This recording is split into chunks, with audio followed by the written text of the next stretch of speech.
Chapter 2. What is love? Before long, a few of his friends from the community decided to take on that experience and made it seem as if they only wanted him to guide them there. One person was Livia, who was married to one of his friends, Kimia, and a female friend named Ne.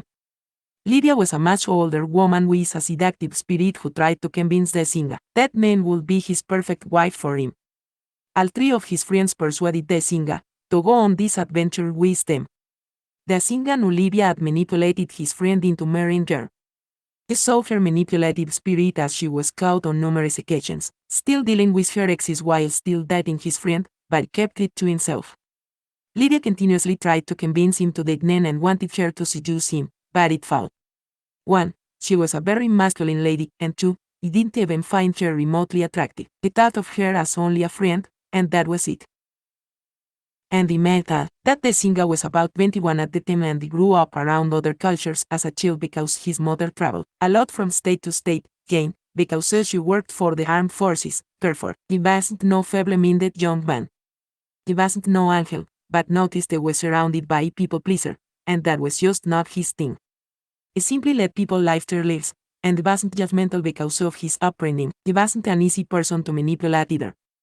To Desinga, reports seemed to have worsened as time passed, and his hatred for the city deepened. Livia saw this and she eventually convinced Desinga that she truly loved his friend and was now on the path of righteousness, fighting for Tazas. Mammalean Post, enlightenment wasn't available back then, it only began during Evangelique Bustin. Back then, people went to church every Saturday or Sunday. Many ill-will people crept in and destroyed many who believed in Sabbath. They started calling themselves preachers, ministers, and the likes, so he believed they were his friends. Atlanta, Georgia, was one of the many places he had been while in the military. So, they suggested to take them there. The agreement was that they would travel there and work together until they could move on their own, but once they got there, it was something else. That night Sabbath saw him a dream that they would leave him there stranded. He confronted them the next day about the dream. Livia smiled with her eyes aglow, she said, and he quote, "Baby, he will never do that to you. We love you." So that evening, after a long day of searching for work, he returned to where they stood, and they had indeed left him there, stranded. They never thought Desinga was qualified to be with them because he had his own way of thinking and served Sabbath the way he knew him, not the way they did, for they were religious, and they were spiritual. So, they left him. Mammalean turned to Cush, "Son, as you know, Sabbath looks at the earth, and man looks at the so-called outward sins, but they never look at the inward sins that corrupt the earth, because for one thing, we can't." Cush looked at Mammalean, "What do you mean?" Desinga smoked and drank, but his heart was poor. Livia used to do things of that nature plus, she was a reformed prostitute at that, but after her salvation, she only changed her outward appearance but used her gifts as a manipulator. She used seduction and was narcissistic toward everyone, even her children. Grooming everyone she thought to be that same way. Desinga admired Livia because she spoke with power when it came to Sabbath, but she was young, naive, and trusting. Later I realized, she was just imitating or mimicking prophetess Amalek. However, amid his trials and tribulations, Sabbath showed him favor in many ways, even to his amazement. Determined to achieve his goals, no matter what, and Sabbath made it, where he could do just that, but did endure great trials and tribulations in the process. He met many celebrities that admired growing up and they gave him advice. They saw his determination, some took advantage of him and his gift, and some nurtured it.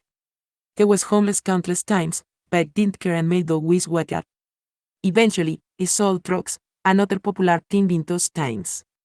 It wasn't his type of thing, but he had to eat and needed a place to sleep, which cost money. There were many drugs introduced at this time. They had this one drug called ecstasy, used in dance clubs or during sex, and a few others like methamphetamine or simply meth. Most were euphoric or aphrodisiac drugs, but the one drug popular with our people during this time was crack cocaine. Crack was a drug introduced to our people to get rid of US, and it was shipped into the country by our country, and hand-delivered to our communities, like alcohol was hand-delivered to the Native Americans. It became a pandemic to our people, until Sabbath presented opioids to theirs. or pandemic at people selling their life possessions for a little weed rock that costs $5 to $10. It at sons prostituting their mothers and daughters, killing their fathers, just for a juice tonic, and believe you me, they wanted more. Crack had been around for at least 10 years and they never thought about it. They heard horror stories about its effect on people, but they never thought they would ever be involved with it. When it was right in the middle of it all, Dazinga wished to stop selling drugs. After experiencing it for himself, he saw what it was doing to his people. He saw so many going to jail and prison for extended periods. When his firstborn son, Justin, was just a few months away from being born, he didn't know what to do. 1 ounce of cocaine was like a 5-day stay in jail for white people, but 1 ounce of crack for our people, you had a minimum of 5 years. However, you can't make crack without cocaine. He was making good money, but the rewards were horrible. What do you do with a pocket full of money and can't buy a damn thing? So, he invested it all into music. Sabbath appeared in his dreams, and stopped because his conscience kept tormenting him, but it didn't take long before he started again because of hunger pangs.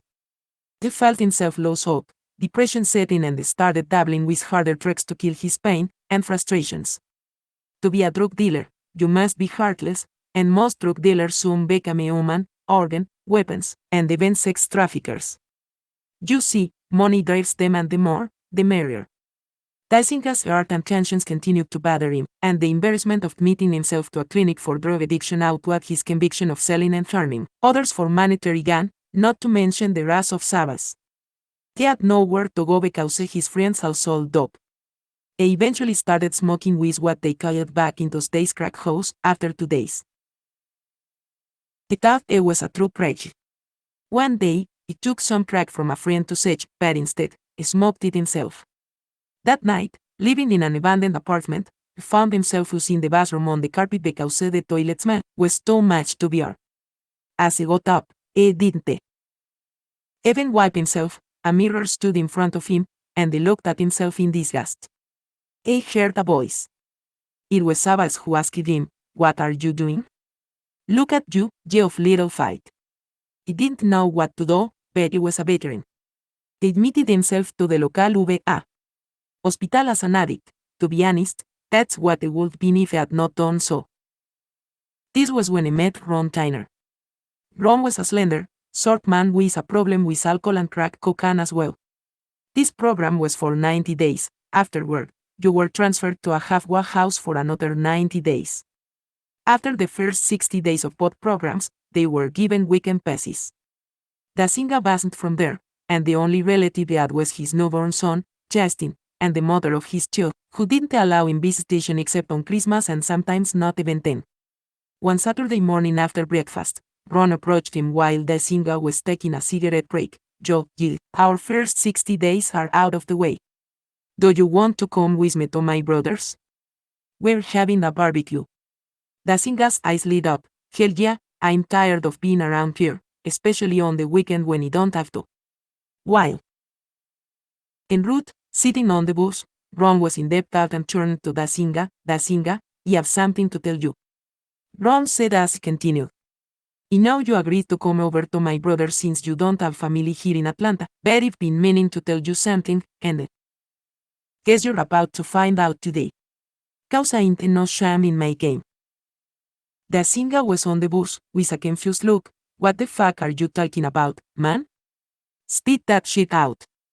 Ron laughed. "My family is not my blood family, they were just friends, even known for a long time," Dazinga said. "For real. That's what you wanted to tell me, Nick, please.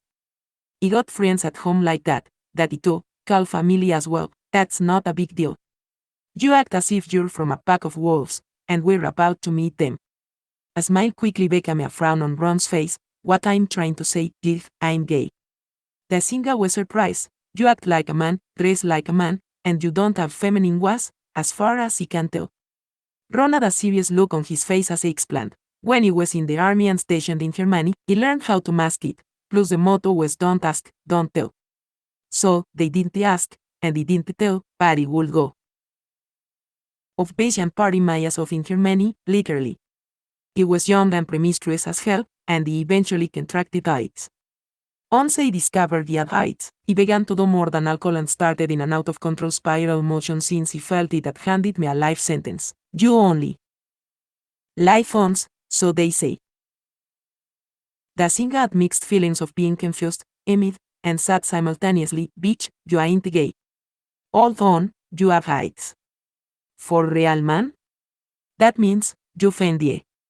Ron shook his head. Nah, I thought so too, at least, not them soon. The doctor said, as long as I take my medicine, it'll be just fine until they stop working, that is. But for now, the medicine is keeping the symptoms at bay. Ron hesitated for a minute. The reason I'm telling you is the place we are going is filled with men and women who are straight, gay, pansexual, or omnisexual. They won't mess with you if you tell them you're not gay. They are great guys, except for Smithy. It's over the top all the time, but I've talked to my brother. He got to work today. And my brother is the guy who owns the house. It's not my real brother, it's one of my lovers. The singer said. Damn. One of them. How many lovers do you have, and do they know about your condition, or each other? Just a hoe. Ron laughed. Damn right. Bet we use protection. There was silence between the two for a moment, and Ron said, if you want to go back, that's cool. But I thought you wanted to get away from that place for a while, and he was headed over here, plus this a barbecue. It ain't no damn orgy. If it were, he would not have even invited you. We will have food, music, and alcohol.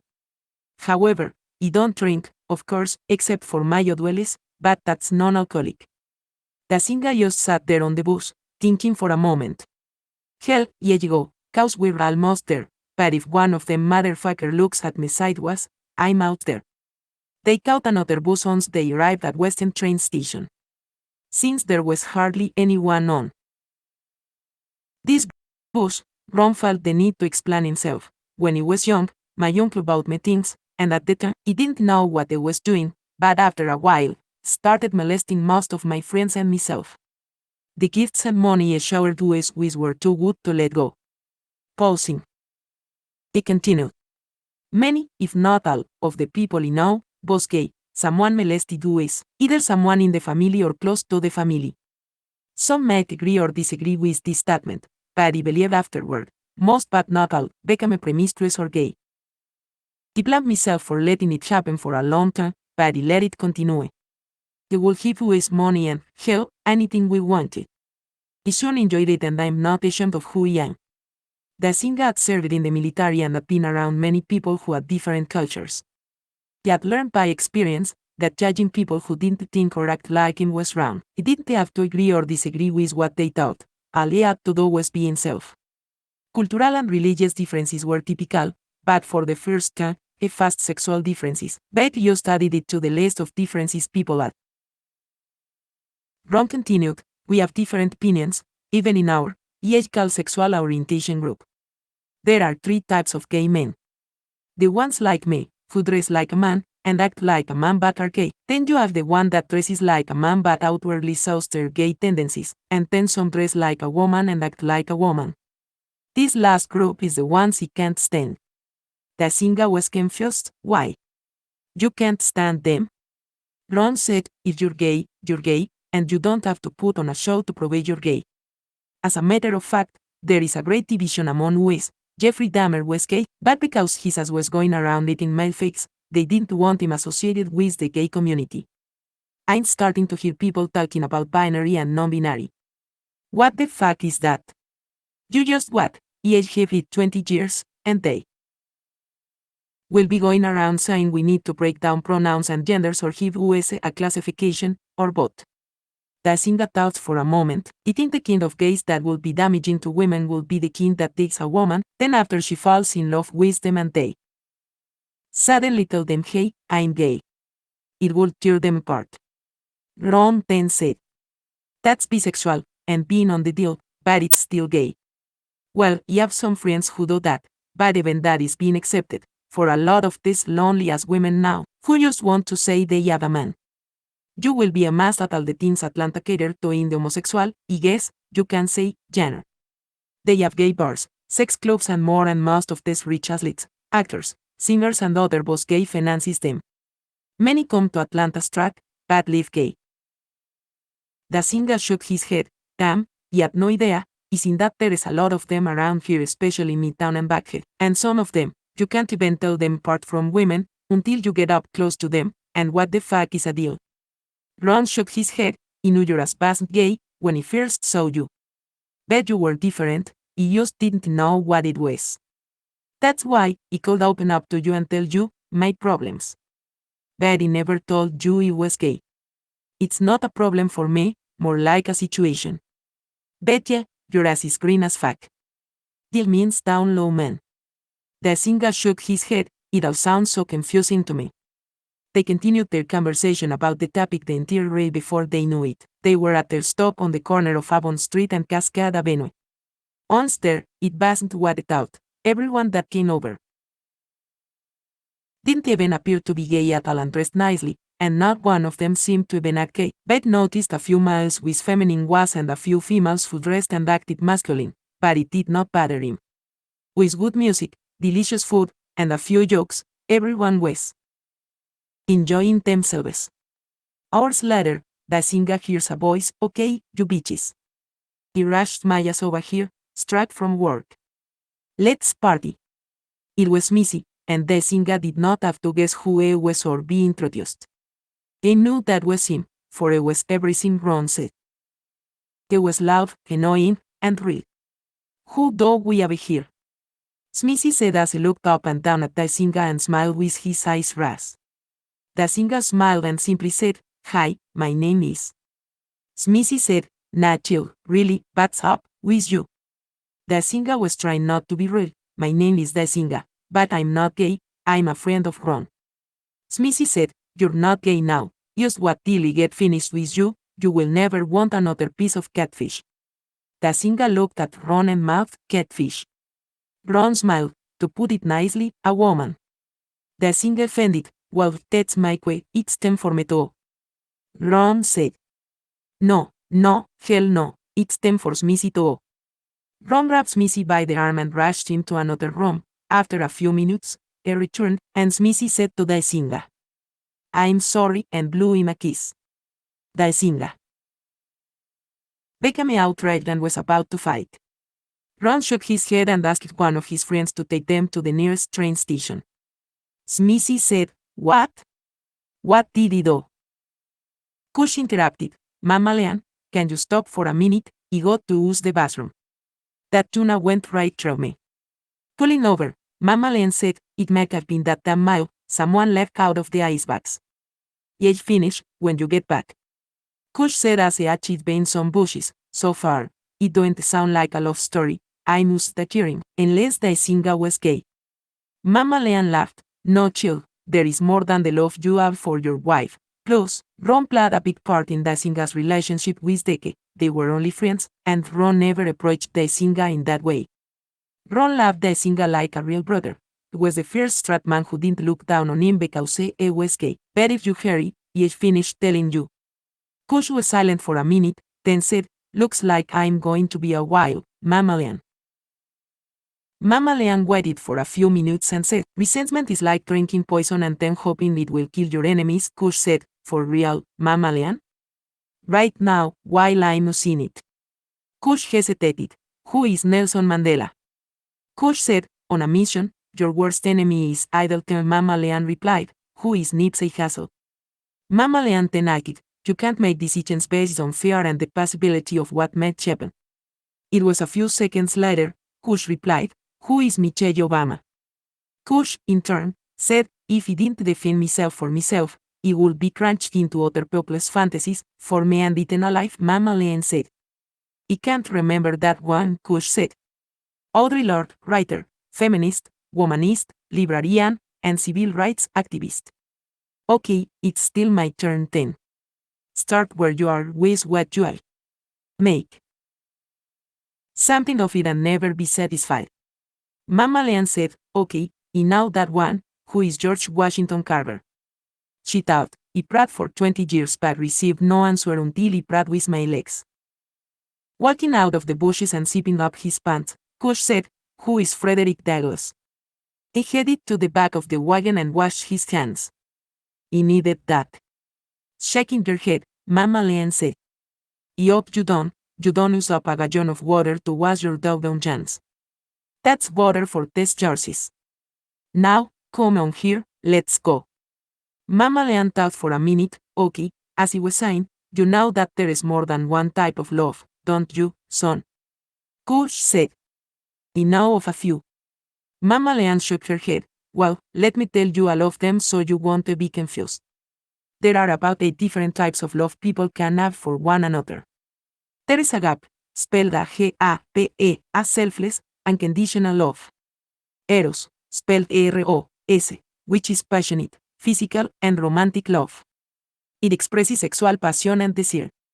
Philia, spelled P-H-I-L. Yeah, it's affectionate love. It is the love you feel for your friends or platonic love without sexual acts.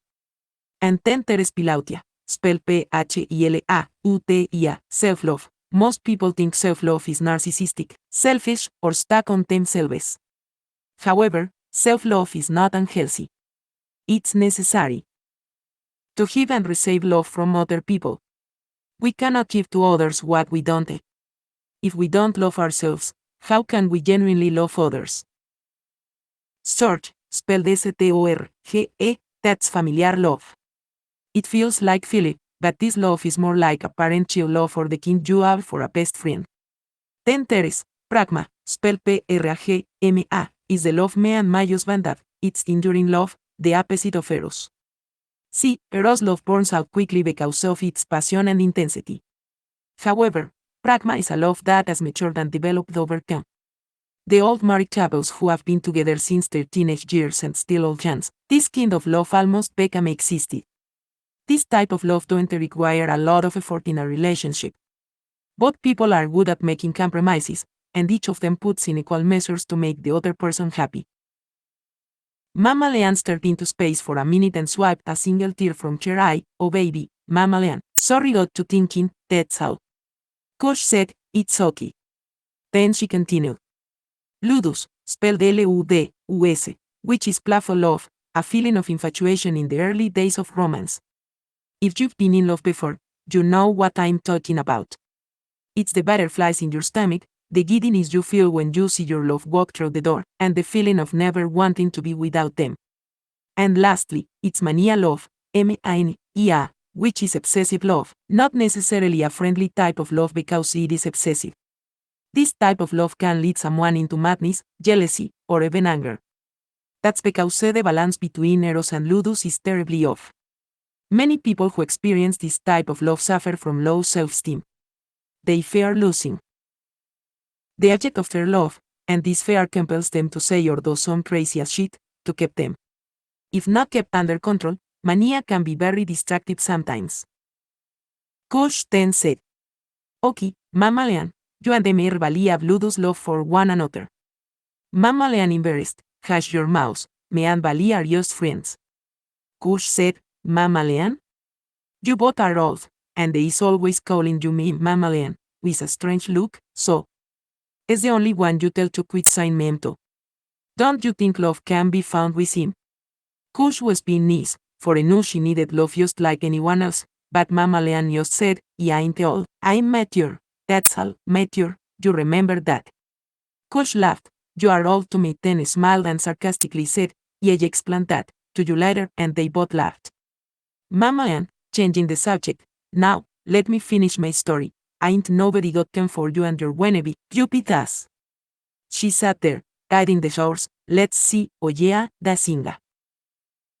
I'd never gotten close to anyone that was gay before, and if I knew Ron was gay, I probably would be getting to know him, but once I found out, they had already become friends. Anyways, da singa and Ron's last days at the UVA came and went, and they kept in contact occasionally. He was about 27 years old during this time when he finished his stay at the UVA and was sent to a halfway house, because he had nowhere to go and Ron went to stay with his brother. Since he had nowhere to go, he had to complete another 90 days at that their halfway house. As a requirement to stay there, he had to attend meetings and find a job after the first 30 days, but he found one in 2 weeks as a security guard at Southwest Hospital, working from 11 at night to 7 in the morning. A few months later, and moved into a regular rooming house, more like a bed and breakfast building, and was content with his living arrangement. Mammalean? Bats a hospital, a meetings, and a VA. Mammalean laughed as she stopped and explained everything they didn't understand. Once they understood, she quickly began her story again. Now, where did you stop? Cush smiled, and moved to that halfway house and got a work permit at that hospital in the southwest. Mammalean smiled. Southwest Hospital was the name of the hospital. Okay, one night while at work, I saw a beautiful woman I'd never seen before. She was a slender woman who walked with grace, poise, and eloquence.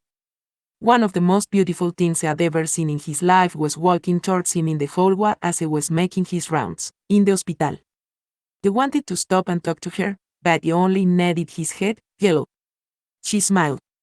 Hey, as she passed him, he turned around to look at her. But to his surprise, she had turned around to look back at him, and they smiled back at each other with embarrassment.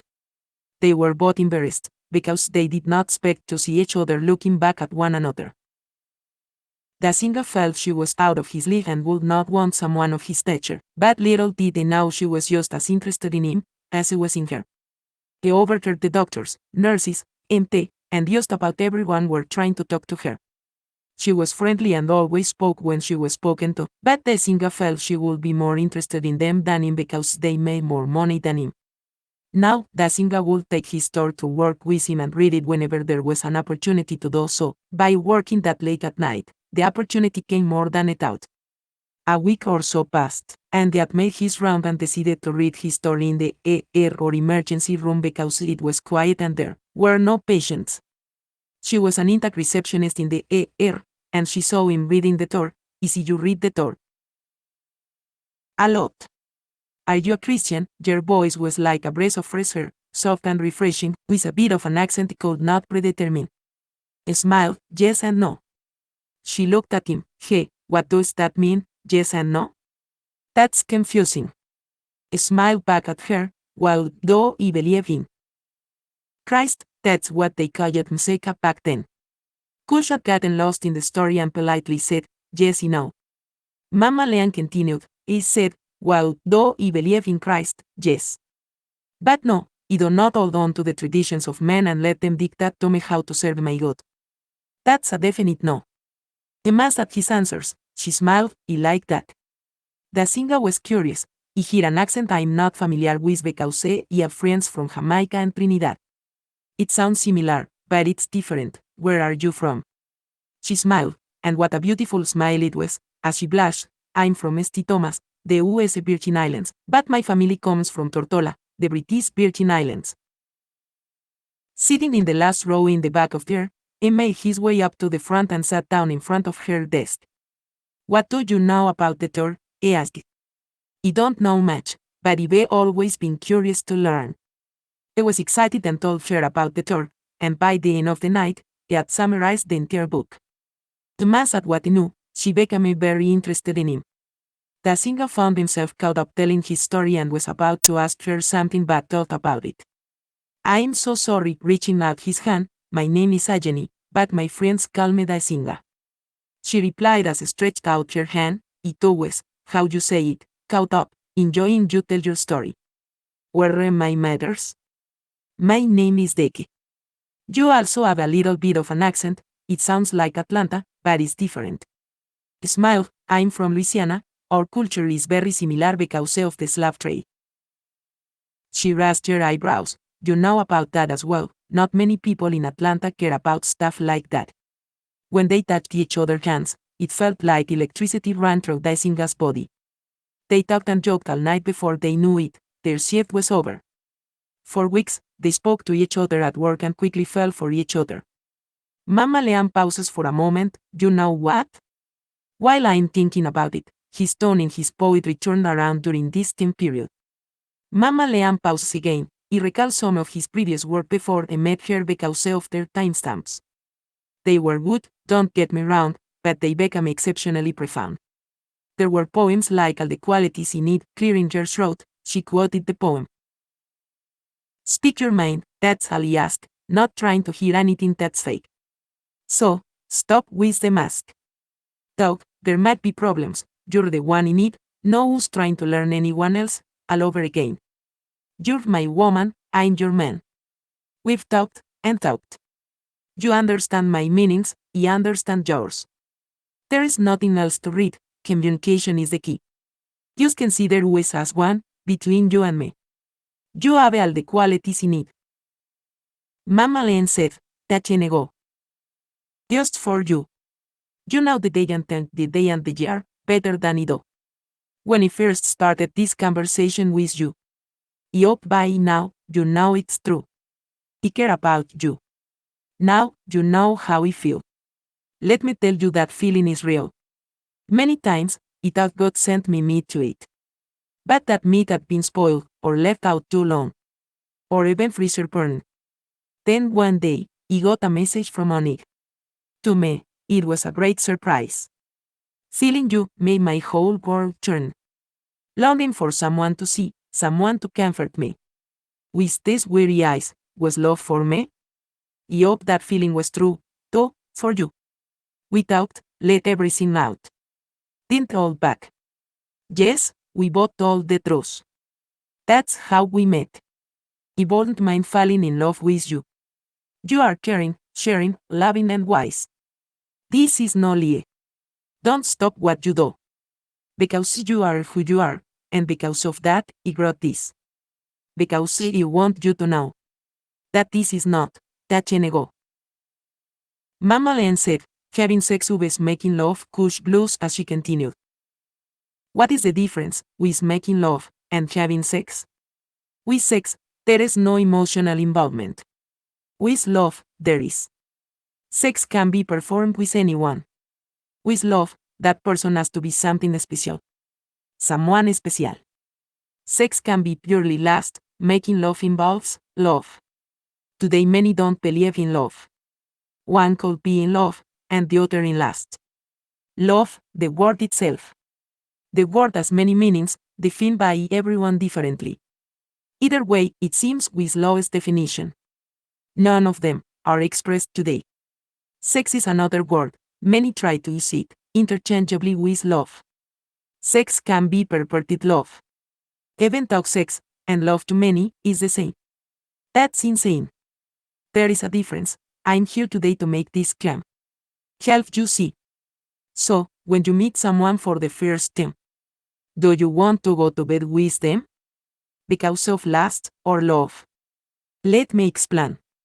For me, if I meet someone on the street, and is turned on because she has a big butt, big breast, big, beautiful lips, nice hips.